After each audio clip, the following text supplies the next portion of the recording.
Ko here, another evening, another fire, another glass of wine. Thought I'd tell some more stories. Let me make sure the microphone's on. Tell some more stories. When I was in Hawaii in high school and college, as a burgeoning, committed trumpet player, it was really a great time because, as I mentioned, there were great players there.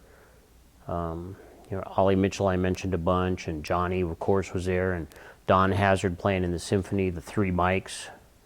Gary Grant came through, as I mentioned in a prior video. Jerry Hayes' band used to play at my high school dances. It was really, really incredible.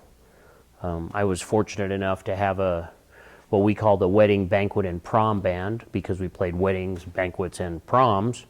And so we made money and we'd play high school dances. And I remember all the high schools used to they'd always have two bands playing at the dance. They'd have the early band that played like probably 7 to 9, and then the late band that played 9 to 11. Probably, those are my guesses on the times. It was a long time ago. And I remember the name of my band was Fresh Air, and there was another band called Greenwood. We were all friends, and to be honest, they were a better band than we were, but we all had fun. And a lot of times, like one of us would play the early slot at this high school, and the other band played the early slot at this high school, and then we'd switch and play the late slot at the different schools.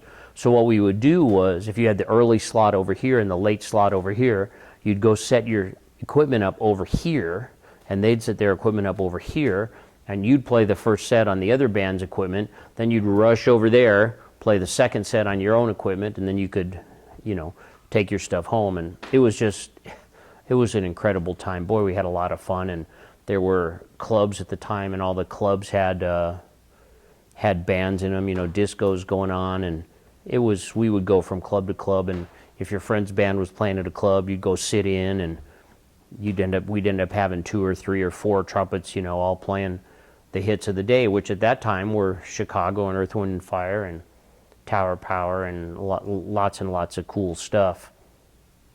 And it was always about, there wasn't a whole lot of rivalry.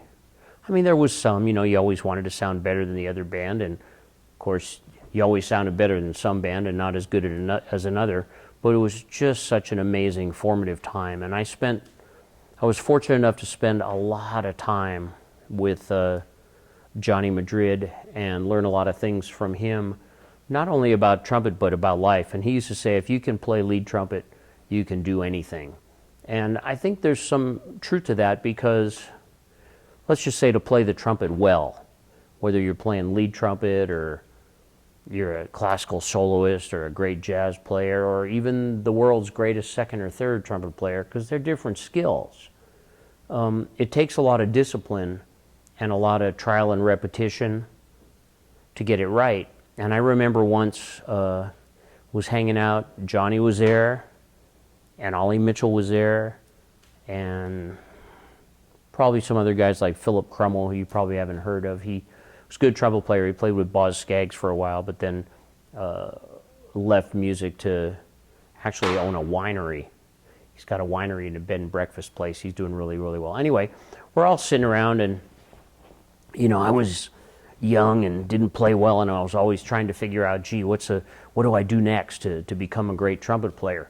And different methods, were brought up in this conversation. Everything from, Maggio to Stevens Costello to Caruso to Claude Gordon to Jimmy Stamp, Chicago School. I mean, we're just talking about everything. And I was listening mostly because here I got John Madrid and Ollie Mitchell and all these other guys that were legends at the time, let alone, their reputation now.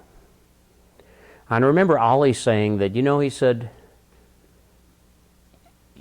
take any reasonable method, whether it's the William Adam approach or Claude Gordon or Jimmy, any of the ones we mentioned, take any reasonable method and spend enough time going through it, and you'll eventually learn how to play the trumpet. You'll figure it out for yourself, because different things resonate for different people. And that old, I think it's a Buddhist saying, and I know Bobby Shu uses it, that when the student is ready, the teacher will appear, is very true. I mean, I'm in my 60s now, and I'm still trying to learn how to play this thing better. And depending on the day and how things are going, sometimes I remember something that Johnny said, or Vince Penzarella, or William Adams, Mr. Adams said, or somebody else that I had taken a lesson from. It didn't make any sense back then, but it seems to make sense now. And so I've said this in videos before, having studied so many different methods in an attempt to become a better and better trumpet player, I realize there's a lot of common threads. And the main common thread that I see amongst all the different methods that I've studied are, everyone's talking about you need to learn how to produce the tone with the least amount of effort. In other words, be efficient. And what Johnny used to say was, he used to say, don't practice, for example, a range routine or something. Don't practice a range routine to get stronger, to figure out how to get really strong to play in the upper register or play easily. He says, practice on how to make the notes easier. So instead of spending time getting strong to play a high C, try to figure out how easily you can play a high C. And it really comes down to relaxation. And nowadays, we've all heard that, and we're told all the time by great players and great teachers, you need to relax and let it flow, and the more relaxed you get, the easier it is to play. And it's hard to conceive, depending on who you are and how much success you've had on the instrument. Intellectually, you can understand what being relaxed is, but I've been fortunate to be around people like Johnny Madrid and currently Pacho Flores and Gary Grant and Lynn Nicholson and Jim Manley and a whole bunch of players, and you start to see how really relaxed these guys are. And it's very counterintuitive, because we think you got to use a lot of air and got to have a lot of strength to play the trumpet. And you need strength, and you need to use the air correctly, but the degree of relaxation, the degree of lack of tension in most of their body and their embouchures and stuff of these great players. And most recently, I talk about Pacho a lot because I've become friends and been able to spend a lot of time with him. And he is so relaxed. And I knew the answer to this question, but we were having dinner at the ITG in San Antonio a couple years ago, I guess it was. And again, like I said, I knew what he was going to say, or the simple answer to the question. I said, Pacho, I said, got a question for you. Do you practice trumpet or do you practice music? And he leaned in, he said, okay. He says, I practice music. He says, the trumpet is solved. Now for someone like Pacho, trumpet's pretty well solved. And that's the kind of goal that I think we need to go for. If one man can do it, another man can do it. We're not all created equal, and we all can develop skills to certain degrees, some better than others. But I think it's important to hold up the loftiest goals. It's great to want to play as well as the guy sitting next to you wherever you're playing, whether it's on a professional gig or a kicks band or wherever it is. It's always great to want to play as well as the guy who's better than you in the band. But I always want to go for the top, because if you're going for the top, you're never going to get there, which means you always got something to do.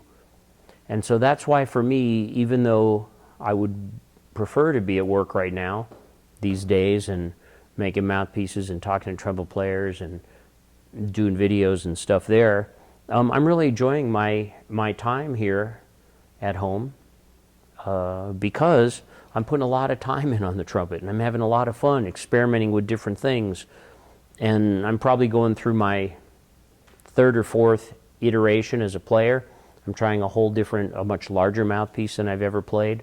I want to learn how to do that, just to see if I can do it, and how well I can do it, and what kind of sound I can get, and what does it take to play a larger mouthpiece.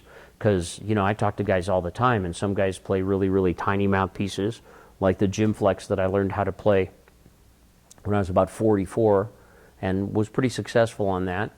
And a lot of guys play bigger mouthpieces. So I thought, well, I don't really have to play anywhere right now. Why not see what I can do on a larger mouthpiece?